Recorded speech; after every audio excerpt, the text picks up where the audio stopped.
baretong, ada kawan tak pandai baretong, dilapi aja torol panjang warna kuning sampai patah, tak ada kemudian sampai manangi, tak ada kemudian murid melapor mana, walaupun manangi pulang bah, manangi yang dengan lebih di guru, gane tambah tu ang pakak nak nanga guru. Assalamualaikum warahmatullahi wabarakatuh. Kalau inge-inge ketika dulu tahun 80-an atau 90-an baraja mengaji, itu termasuk baraja basilik di kampung-kampung. Salah satu ambo inge ketika mengaji ke guru, kaji itu dijapui. Batu-batu ingin beraja datang ke rumah guru atau ke surau guru. Ambo inge salah satu yang kita bawa orang gaek membawa atau diagi orang gaek kawa awak mantan ke guru bareh tagantang, kemudian rotan 3 buah, mulai dari ketek nama nangah nang gadang sekarang jempol, kemudian ada pisau, ada kapan sekabuang, piti serupiah, dan itu yang kita agian ke guru. Dan menurut ambo itulah bentuk penyerahan diri ke guru maja. Sehingga kalau ada awak ingat ketika belajar ngaji salah tajwid, salah rakaknya, panjangnya, salif, 2 alif, 3 alif, kemudian salah bacaannya.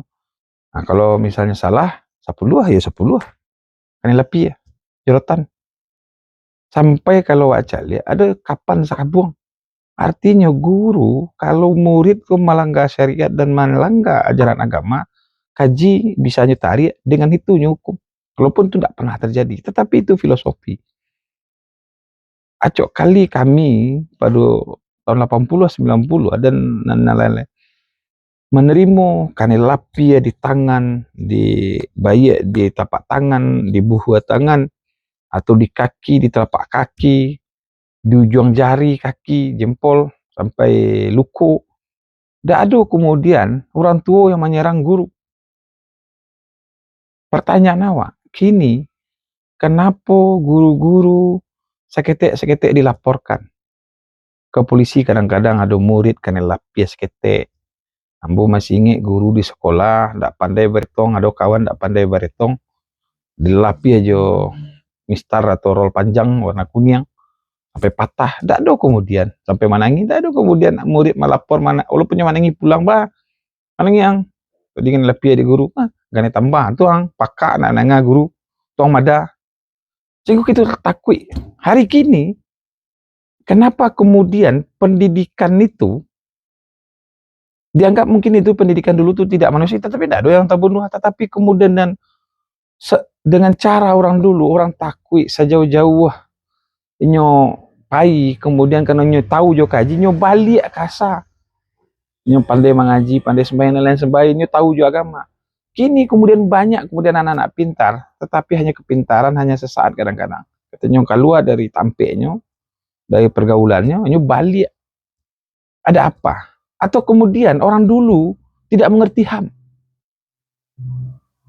Hari ini, apakah karena hukum positif dengan aturan regulasi, perlindungan anak, dan lain sebagainya, anak kemudian tidak lagi taat kepada guru.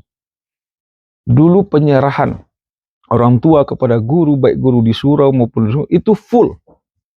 Hari ini, banyak wadangnya orang tua yang melaporkan guru ke sekolah, sehingga guru mulai tidak peduli. Dulu guru tuh menganggap muridnya adalah anaknya. Ambo masih ingat ada guru ambo yang ketika banginyo yang menangis karena dari hatinya maja. Ada apa pendidikan kita? Apakah kemudian orang hari ini menganggap pendidikan dulu kejam? Tapi paling tidak bekas dari pendidikan dan disiplin yang diajarkan guru-guru lama, guru-guru surau, guru-guru di sekolah, membekas di hati murid, sehingga banyak mungkin jadi jenderal, jadi profesor, jadi orang pintar hari ini. Hari ini apa yang terjadi? Ambo sebagai orang hukum memahami, apakah ini hanya karena kesadaran hukum, karena keegoan orang tua, sehingga kemudian dengan narasi kesadaran hukum, perlindungan terhadap hak-hak anak, kemudian guru kemudian gampang dilaporkan ke polisi. Dulu kenapa tidak terjadi? Ini perlu kita evaluasi model pendidikan ini. Bukan berarti anak lampang-lampang, bukan berarti seperti itu. Tetapi ada nilai-nilai kearifan yang diwarisi oleh kearifan lokal kita di Minangkabau yang perlu kita terapkan dalam pendidikan dan disiplin dan menjadikan anak-anak Minang itu beragama, beradat, dan berintelektual. Orang sopan dengan guru. Hari ini anak-anak cium tangan dengan guru, tetapi kemudian ketika ada dia tiba-tiba melaporkan gurunya. Berapa kasus kita lihat guru yang diserang oleh orang tua murid. Ada apa? Ini perlu.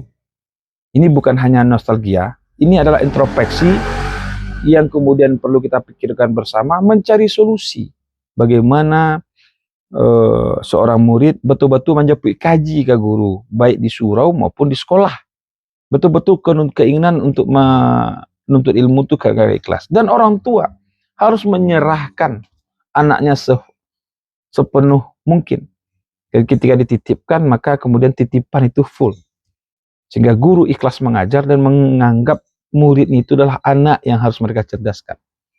Kalau ini tidak terbangun jembatan hati antara murid, guru, dan orang tua, maka lain yang diajarkan sekolah, maka lain yang kemudian disampaikan di rumah atau yang diajarkan di rumah. Mungkin pendidikan masa lalu perlu kita adopsi dan kemudian kita formulasi bagaimana anak-anak Minang alam takamang jadi guru sehingga lahirlah Tan Malaka baru, Hamka baru, Hatta baru, Syahrir baru, Agus Salim. Ini perlu kita ingat kembali. Assalamualaikum warahmatullahi wabarakatuh.